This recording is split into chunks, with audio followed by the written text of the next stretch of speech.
Hello everyone.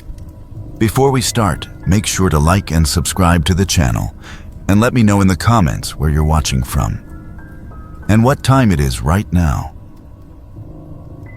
Lifeguards are trained to watch for danger, for someone slipping under or something pulling them down. But sometimes they see figures in the deep end long after the pool has closed. And when they dive in to save them, there's no one there. Just a handprint on the inside of the glass.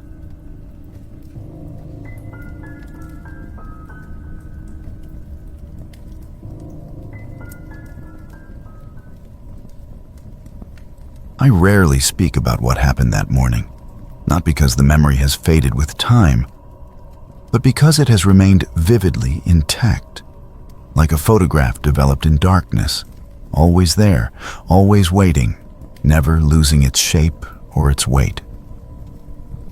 It was in the fall of 1987, a cold and silent morning along a quiet stretch of coastline in Santa Cruz, California. And I was working the early shift as a part-time beach lifeguard, assigned to an area just north of the boardwalk that most tourists forgot existed once the season turned and the air turned sharp with salt and fog. I had been 21 then, still young enough to believe that logic always prevailed, that training could prepare you for anything, and that fear only existed in places where people let their imaginations win. Most mornings that time of year followed the same rhythm. A quiet arrival before the sun fully broke through the haze, a quick check of the shack and shoreline, and then long stretches of silence interrupted only by the occasional jogger or dog walker braving the wind. That day, however, the fog was heavier than anything I had seen in weeks. So dense it seemed to press against the windows of the lifeguard station and flatten all sound until even the crashing of the waves sounded distant and indistinct, like something happening in another world. I remember stepping outside just after 6:30 a.m., my feet crunching the wet sand as I moved toward the surf. And almost immediately, I heard it.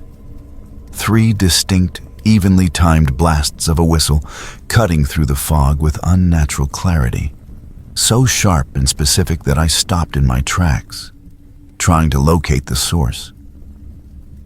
In all my training, 3 blasts had always meant the same thing.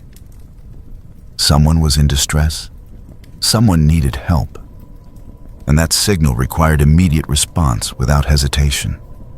At first, I wondered if I had misheard it, if the fog had played tricks on my ears. But then the sound came again, identical in rhythm and tone, as if it had been aimed directly at me. Without stopping to consider any alternative explanations, I grabbed the bright red flotation can from my side, left my sandals behind in the sand, and sprinted down the shoreline toward the area where the sound had originated, shouting as I ran. Not because I expected a reply, but because protocol required it. And I needed to fill the silence with something other than the rising sense of unease spreading in my chest. As I neared the surf, still unable to see more than a few dozen feet ahead of me, I finally spotted a figure in the water, standing motionless about 20 yards from shore, submerged up to the waist and facing away from the beach. Completely still, as if unaware of the freezing water surrounding them, or the waves slowly tugging at their legs. It took me a moment to process what I was seeing because everything about the posture of that figure felt wrong. Not wrong in a way that suggested immediate danger or drowning, but in a way that triggered a deeper, more primal alarm. Something rooted not in my training, but in instinct. I shouted again, louder this time, announcing myself and asking if the person was all right. But there was no reaction.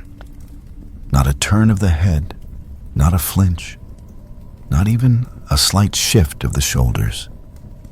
It was as though the figure couldn't hear me at all, or worse, had no interest in responding.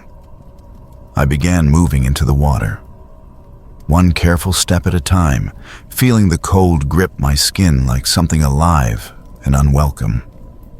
And still the figure remained fixed in place, facing the open ocean.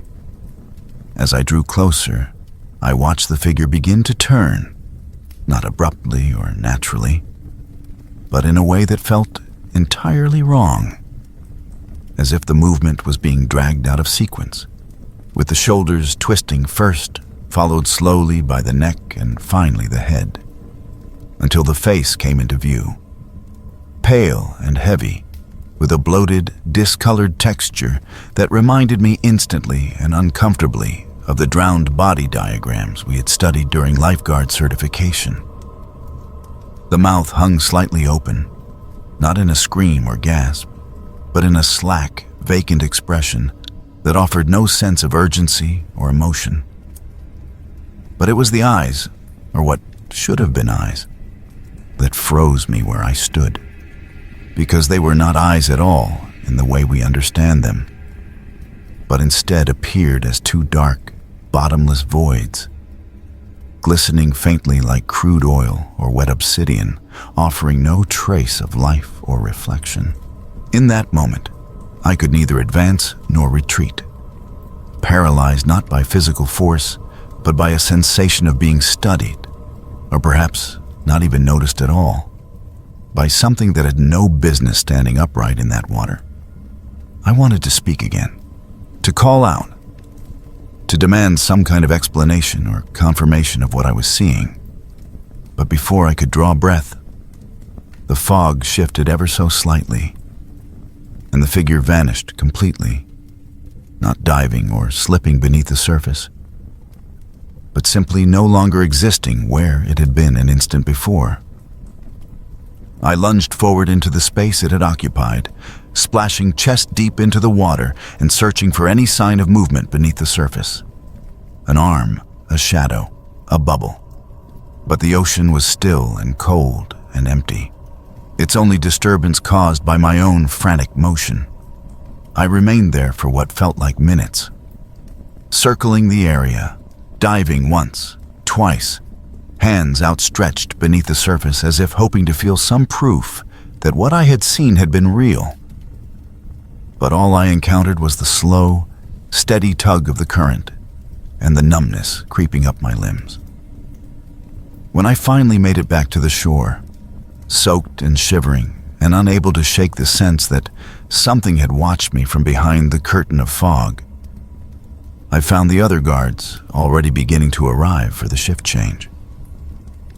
I walked back toward the shack in silence, unsure of how to explain what I had witnessed without sounding unhinged or delusional. But before I could speak, one of the senior lifeguards, a man who had worked that beach long before I arrived, studied my face for a moment and then stepped aside with me, saying only that this was not the first time something like this had happened. He didn't ask what I saw. He didn't offer comfort. He simply told me that in 1973, a guard named Kenny had vanished during a fogged-in morning patrol, after reportedly heading into the water in response to a distress whistle that no one else had heard, and that despite extensive search efforts and follow-up investigations, his body had never been recovered, and no one had ever figured out what really happened. The only trace they ever found was his radio, discovered several hours later, half buried in the sand a mile north of the original site, its buttons corroded from salt but otherwise intact. The guard, speaking to me that morning, said nothing further, gave no warnings or theories, only left me with a sentence that has echoed in my mind ever since. Don't chase whistles in the fog. I never worked that stretch of beach again after that. I requested a transfer the following week and took assignments farther inland. Hotel pools, community centers, calm blue rectangles with visible bottoms and echoing ceilings, places where the light was always artificial and the water held no secrets. I told myself it was just time for a change, that I was chasing better hours or a different environment. But the truth is, I could not stand the thought of standing near that ocean again and hearing that sound. Those 3 short blasts coming through the fog without warning. Even now, so many years later, when I wake in the early hours of a coastal morning and hear the wind rattling against the window or feel the air shift in that same damp, invisible way, I sometimes remember the shape in the water, the expression on that bloated face, and the impossible darkness in its eyes. I wonder if it was ever really human, or if it had once been. And more than anything else, I wonder whether it still waits out there in the surf, silent until the next time the fog returns thick enough to hide it, until the next lifeguard hears that unmistakable whistle and runs in without thinking. And in those moments, I think about Kenny, whose name was spoken like a ghost's long after his file was closed, and I wonder how many others heard the same sound and walked into the water looking for someone who wasn't there, only to find that something else had been waiting for them all along.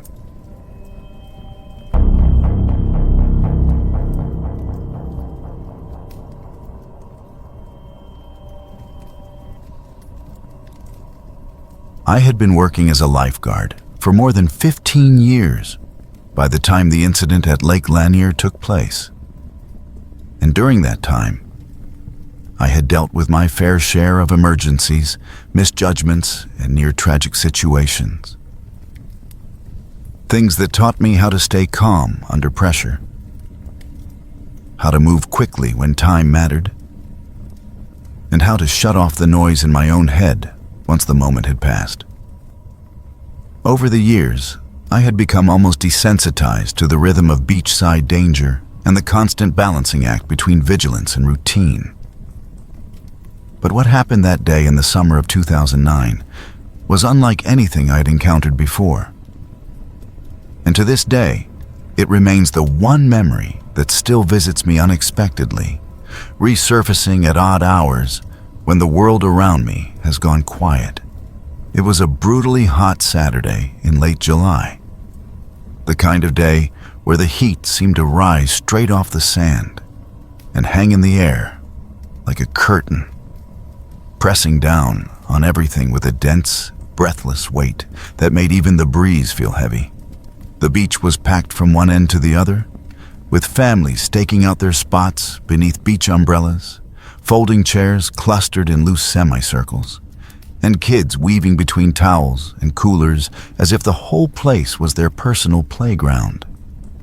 The lake itself was unusually still that afternoon, its surface reflecting the cloudless sky above with a kind of glassy sheen. And even the boaters in the distance seemed to be moving at half speed, their wakes barely cutting through the water before disappearing again. I had been stationed near the far edge of the swim zone, standing close to the rope markers that floated on top of the water in a neat curve, creating a boundary that was meant to keep swimmers away from the deeper and less predictable areas of the lake. That section of shoreline dropped off quickly just a few feet beyond the ropes, and I knew the layout well. Had walked it 1,000 times during drills and recovery sweeps. So I had little trouble keeping track of who was getting too close to the boundary and who needed a warning whistle or a reminder to stay within sight. At first, there was nothing unusual about the crowd or the way the day was unfolding. And I had just begun to let my thoughts drift a bit when I noticed a young boy standing unusually still near the edge of the swim line. He appeared to be around 8 or 9 years old, small-framed with a buzz-cut haircut that exposed his sunburned scalp. And he was wearing a pair of bright blue swim trunks that clung to his narrow legs as the water lapped around his knees.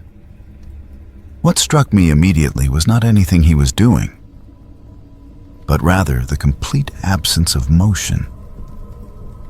While every other child in the vicinity was running, laughing, or splashing one another with cupped handfuls of water, this boy stood frozen in place. His arms slack at his sides and his chin slightly tucked as he stared down at the water in front of him with an expression that didn't quite register at first.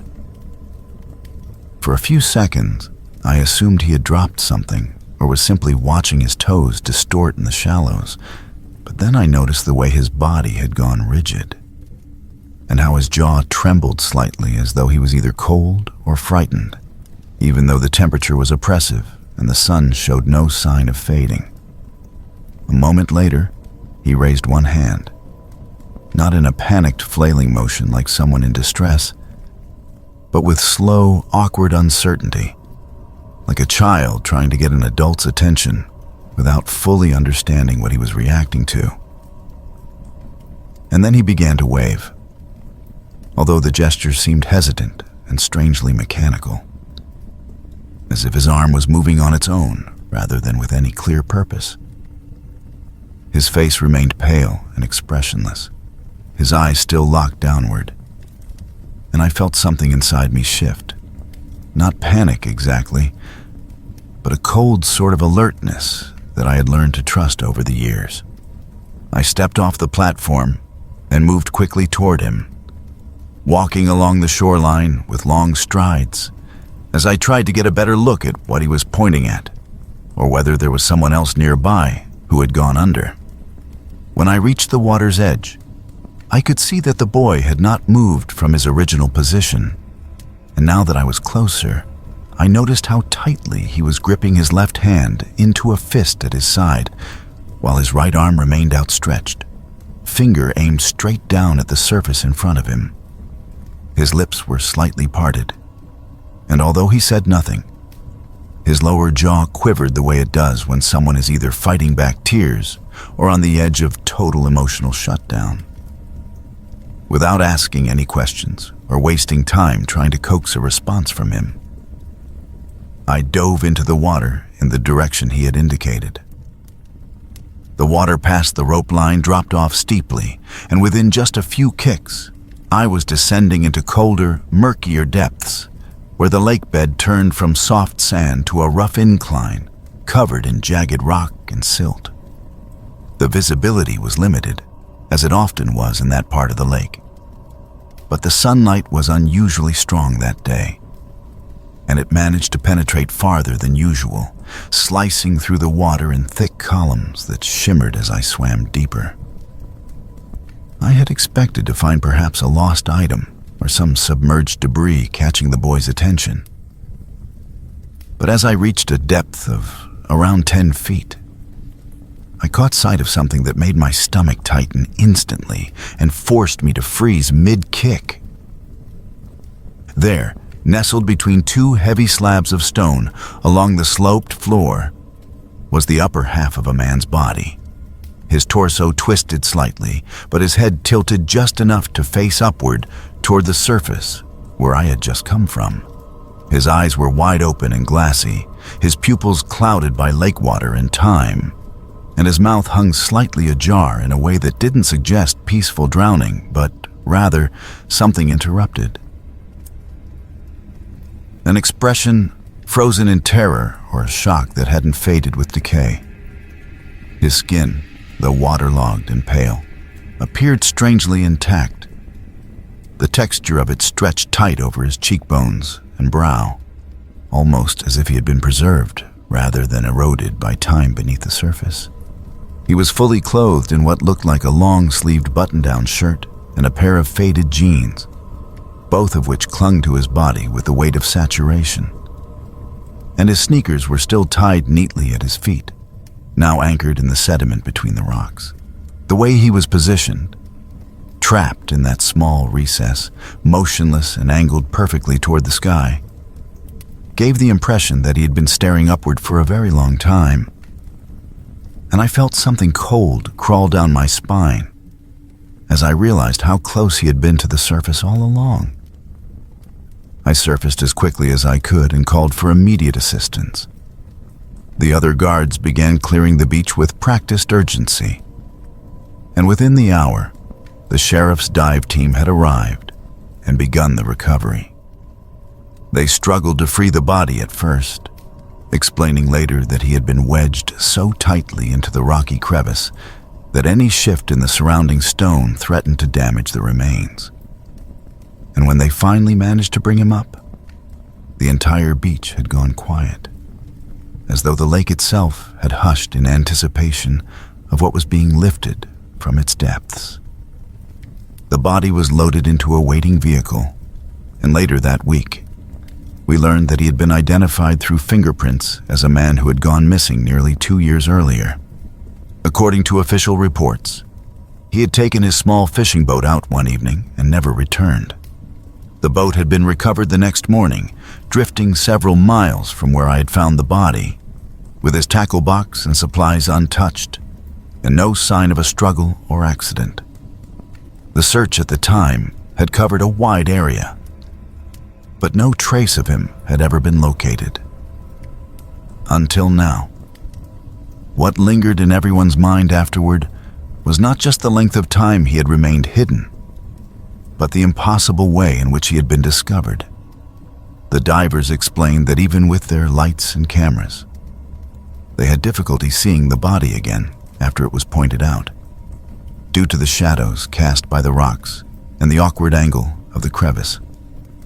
The water in that spot was deep enough and dark enough that, under normal circumstances, he would have remained invisible for years more. And yet, a child standing waist-deep in the shallows on a cloudless afternoon had managed to see him. Not by chance, it seemed, but by locking eyes with something he had not known was even there. The boy and his family left the lake within the hour, and I was told later that he refused to speak about what he saw. His mother mentioned, through one of the rangers, that he had begun waking up in the middle of the night screaming, claiming that the man in the water had smiled at him. Not at the moment he pointed him out, but in the seconds afterward when no one else was watching. He said that as they stared at one another through the lake water, the man's expression had changed, slowly and silently, until the corners of his mouth had begun to rise in a faint, unnatural smile that no longer seemed human. In some of the boy's dreams, the man had begun to move, lifting an arm toward the surface as if trying to reach through it, his fingers twitching just beneath the ripples. In others, he remained still, just watching, smiling faintly through the murk as the boy stood rooted in place, unable to run or speak. He would no longer bathe in a full tub after that, and even shallow swimming pools terrified him to the point of panic. Although I remained on duty at the lake for several more seasons, I found myself avoiding that particular stretch of shoreline whenever I could, not because I expected to see something again, but because there was a persistent, inexplicable discomfort that settled in the pit of my stomach every time I passed it. Over time, I have tried to make peace with what I saw that day. But the image of that face, still, pale, eyes wide and unblinking, fixed on the sky through 10 feet of water, has never left me. And sometimes, late at night, I still wonder if what we pulled from the lake that day had truly been lost, or if it had simply been waiting.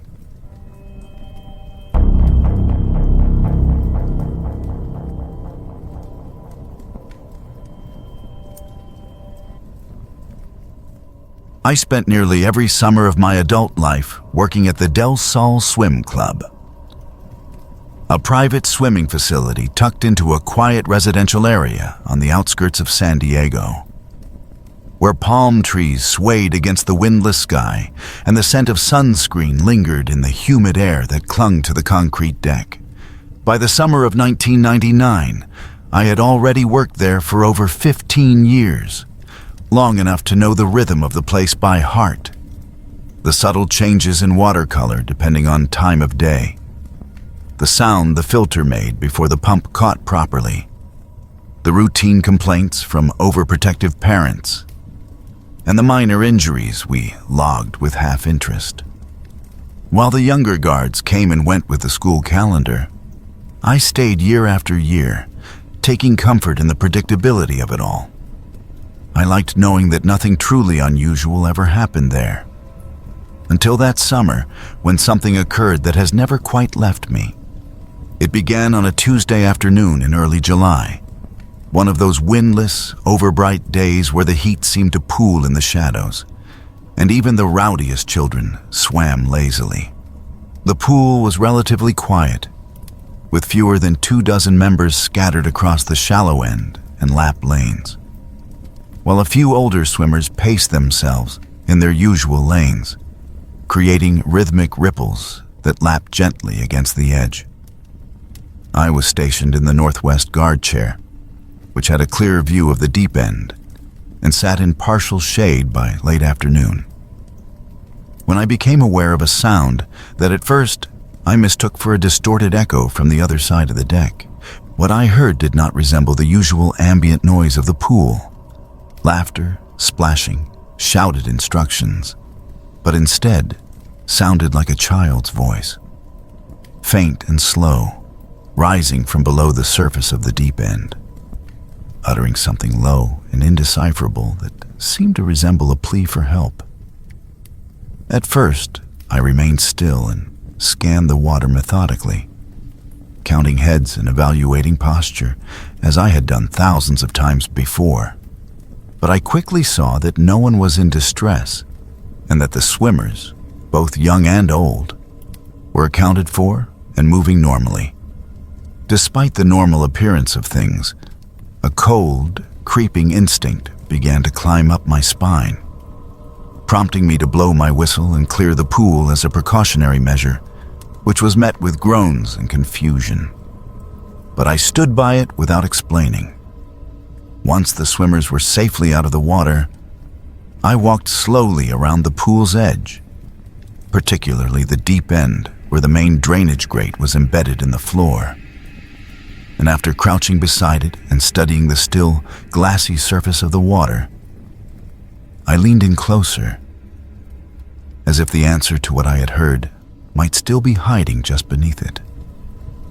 At one point, I dipped my head underwater and held it there, waiting in silence, listening for even the faintest repetition of what I had heard just minutes earlier.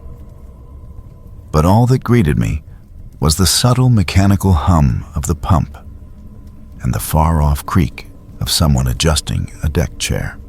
The following morning, as the memory of the sound lingered with a persistent unease, I asked Rigo, our maintenance technician who had worked at the club nearly as long as I had, to perform a standard inspection of the filtration system and drain assembly, although I didn't explain the true reason for my request.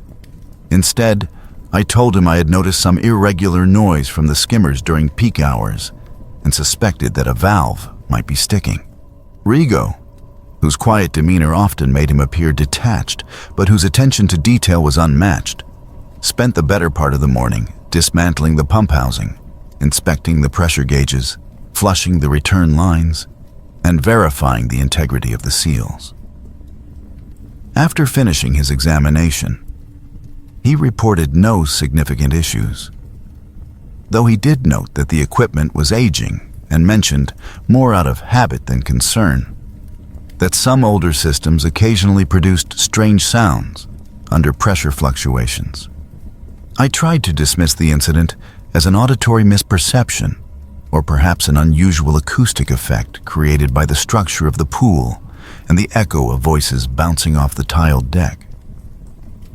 But that rationalization began to crumble later that week when Megan, one of the younger guards on staff and a reliable employee in her second season, casually remarked to me during a schedule change that she thought she had heard someone crying softly near the pump room while opening that morning, though she brushed it off with a nervous half-laugh that didn't quite match her expression. Her discomfort was clear, despite her attempts to frame it as a silly observation. A few days later, Tyler, another seasonal guard who often worked afternoon shifts, told me he had seen movement out of the corner of his eye while skimming the water. And though he initially suspected it was just a child's toy drifting near the main drain, what he thought he saw looked more like fingers recoiling through the grate and disappearing beneath the surface before he could react. At that point, I started keeping a private log in the guard station binder, documenting the strange occurrences, noting the time, weather conditions, staff on duty, and the specific area of the pool where the events seemed to concentrate. Over the course of the next 10 days, I noticed a troubling pattern. Each reported sound or sighting had originated near the deep end, and more specifically, near the same drainage fixture in the center of that section. What unsettled me more than anything was that the reports came from guards who hadn't spoken to one another, and who had no reason to fabricate or dramatize such events.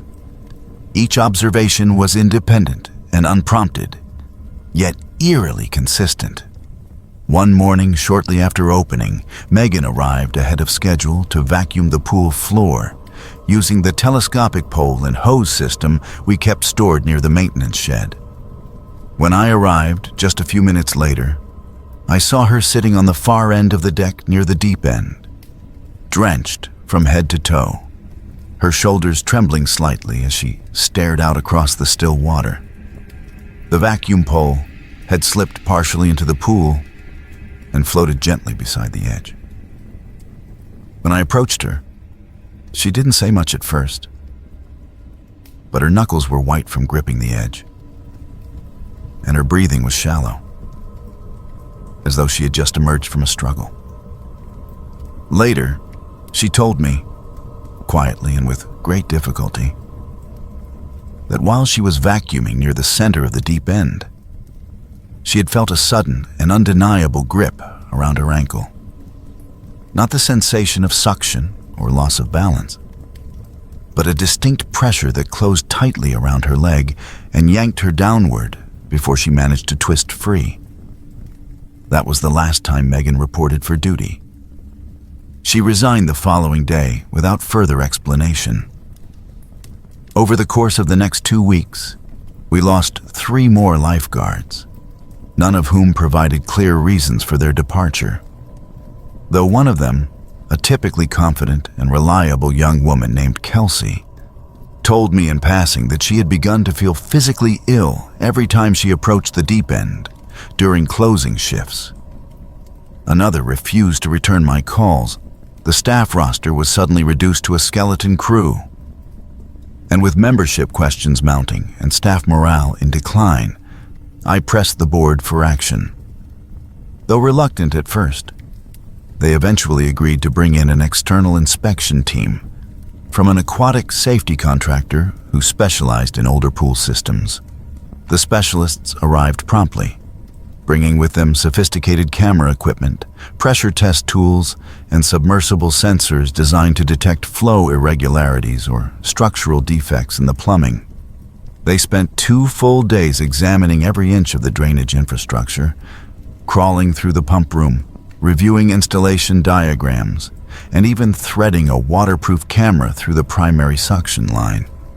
Their report, which I read with a sinking feeling in the pit of my stomach, concluded that the system, while outdated, was functional and met minimum safety standards.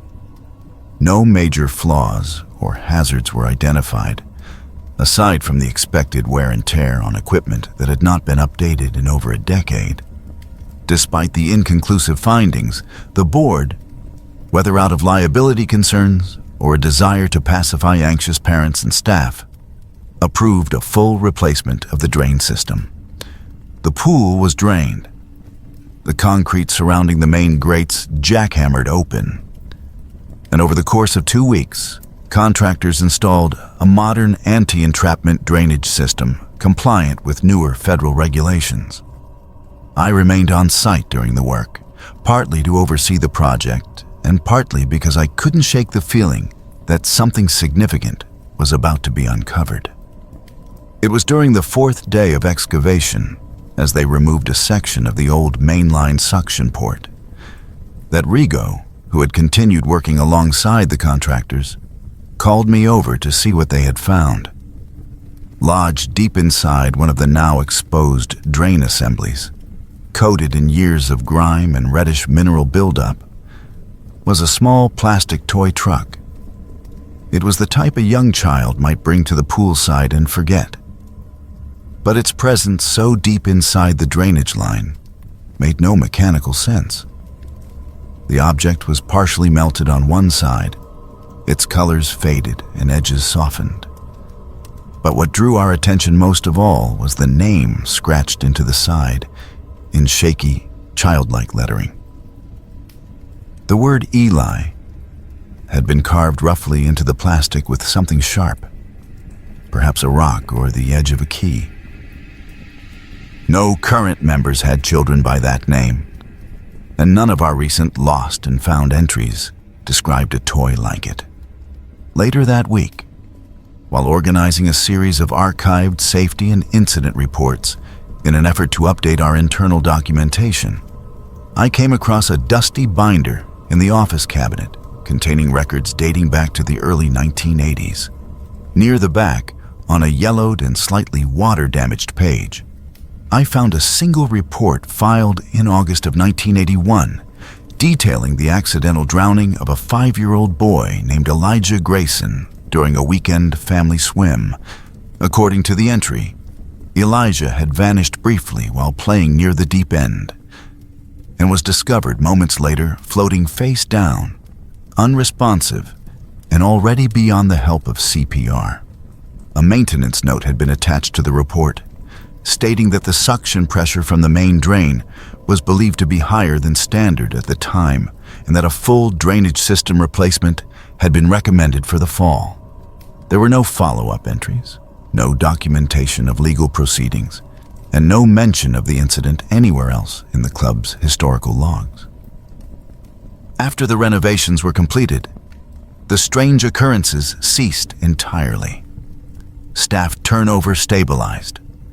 Members returned without hesitation, and no further sounds, sightings, or disturbances were reported. On the surface, everything returned to normal. But I remained quietly unsettled. I continued working at the club for several more seasons, performing my duties as always. But I avoided leaning over the deep-end drains or spending unnecessary time alone on the deck at night. The silence that followed the renovation felt heavier than the noise that had preceded it. Not peaceful, but watchful. Somewhere beneath the weight of all that concrete and newly laid tile, I couldn't shake the feeling that something had been trapped long before I ever heard its voice. And when the voice finally stopped calling, it didn't feel like a resolution. It felt like something had finally given up on being heard.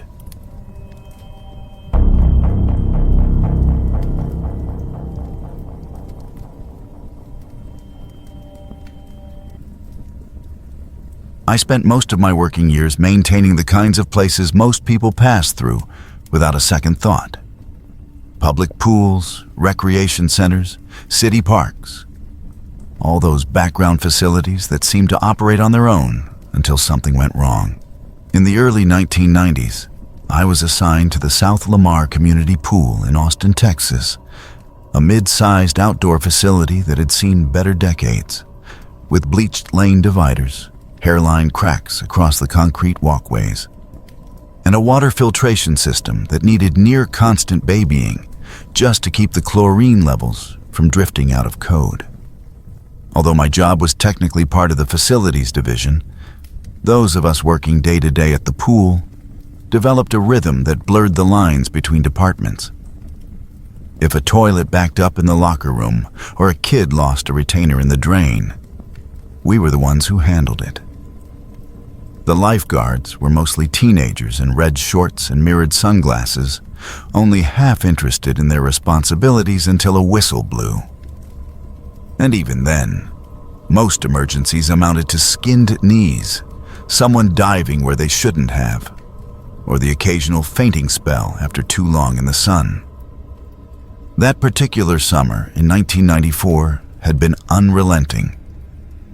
Long stretches of dry heat that turned the concrete into something you could barely walk across barefoot, with the sun hanging over the pool like a heat lamp that never shut off.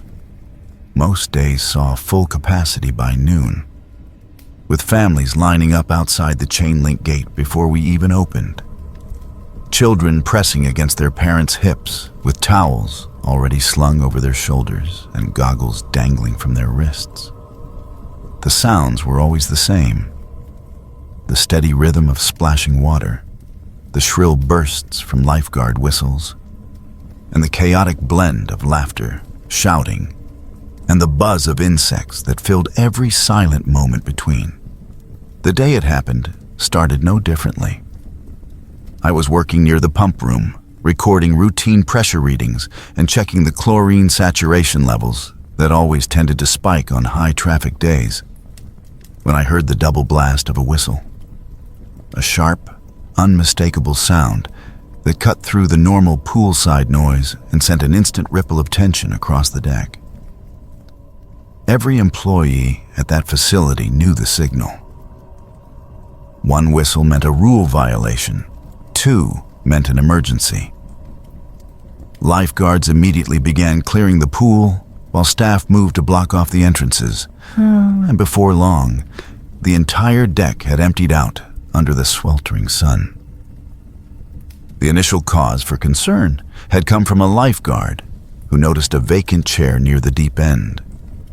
One of those cheap white plastic recliners lined up like ribs along the water's edge, where a child's belongings had been left untouched. There was a neatly folded beach towel draped across the back of the chair, a pair of small rubber sandals placed carefully beneath it, and a drawstring nylon bag resting on the seat, still cinched shut. None of us thought too much of it at first. Children wandered off all the time, often without telling their parents or guardians, usually ending up near the snack stand or in the restroom. However, within minutes, it became disturbingly clear that no one had seen the girl leave the pool area, nor had anyone spotted her wandering alone around the facility. Her mother was still on site, visibly panicked and rapidly cycling through emotions that ranged from confusion to rising terror. The staff and local responders began a full search of the grounds, every locker, stall, pump room, and shade structure, while certified divers entered the water and began systematically combing the deep end. As one of the few staff members with keys to the restricted maintenance areas, I was asked to unlock the filtration room and open access to the overflow basins, both of which were examined with the same grim attention. But nothing was found. There were no signs of a struggle, no indications of anyone forcing their way into restricted spaces, and no physical evidence to suggest the girl had come to harm. The building's surveillance system, while outdated and grainy by today's standards, was still functional and maintained a continuous loop of low-resolution black and white footage, covering all entry and exit points.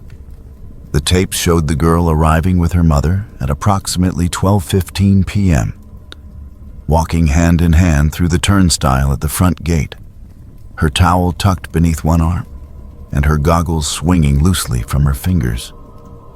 The two of them crossed the pool deck together and chose a pair of chairs near the diving boards, after which the girl appeared briefly again on a wide-angle feed of the deep end, climbing into the water without hesitation. What stood out most, however, was what the footage did not show. At no point was the girl seen leaving the pool, nor was she captured on any of the cameras positioned near the exits, restrooms, snack bar, or locker areas. She entered the facility, moved toward the water, and then, from a visual documentation standpoint, simply ceased to exist. The police remained on site for days. Search dogs were brought in to sweep the surrounding properties. Helicopters scanned the area for signs of movement, and investigators interviewed every staff member at least twice, some of us more. We were cooperative, but no one had any useful information to offer.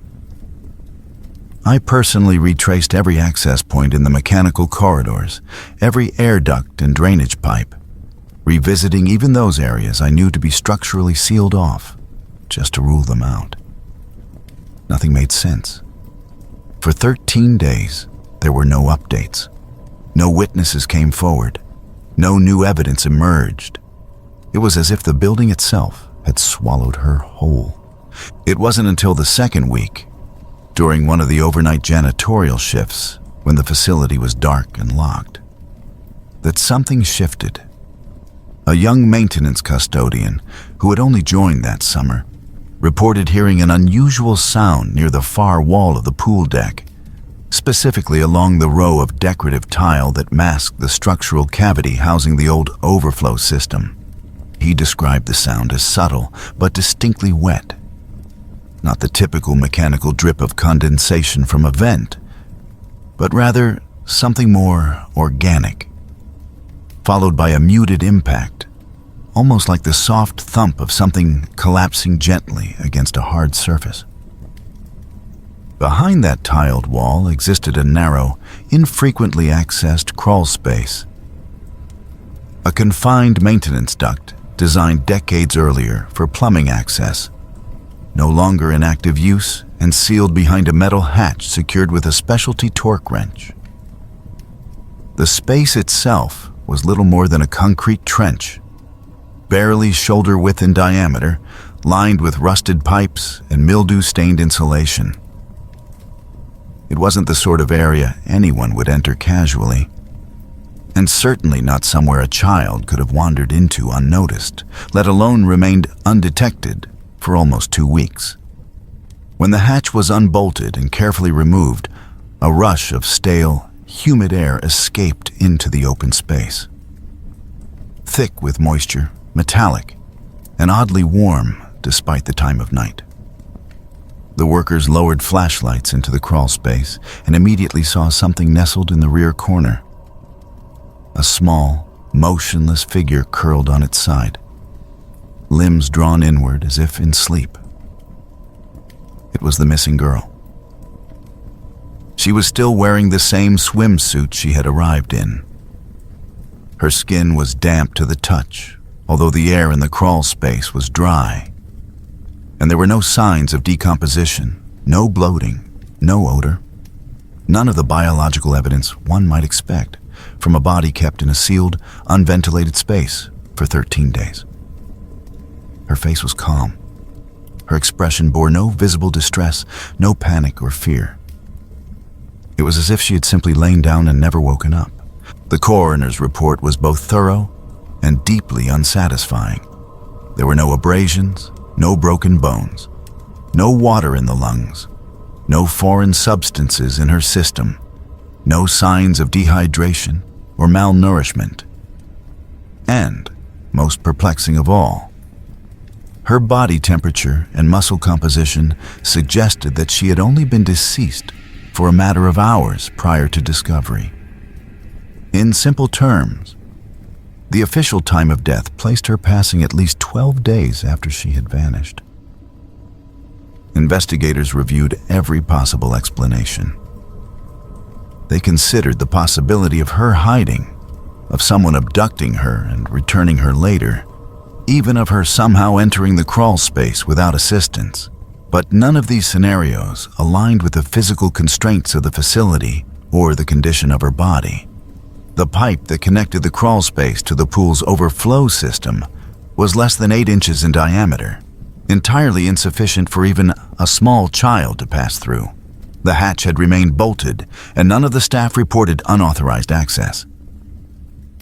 The security tapes confirmed that no one had approached the wall during the missing person investigation. Eventually, the city closed the file as unresolved. The family, shattered and unable to endure the constant speculation, relocated within the year. Attendance at the pool declined rapidly, as did staff morale. Parents whispered about the incident in hushed tones, and no one felt entirely comfortable around the deep end anymore. By the following season, the facility was permanently shut down under the guise of structural upgrades that never materialized. A few years later, the entire building was demolished, and a climate-controlled storage facility was built in its place. Even now, long after the physical site is gone and the case has all but disappeared from the public record, I still remember every detail with perfect clarity. I remember the way the girl's towel looked on the chair, perfectly folded, untouched. I remember the hum of the pool lights above us as we reviewed the camera footage, watching her walk in but never walk out. I remember the sound the panel made when we loosened the bolts, and the way the air changed when the crawl space was exposed. And above all, I remember her face. Not twisted in fear, not slack with suffering, but quiet, blank, and distant, like someone who had seen something no one else was meant to see, and then simply let go.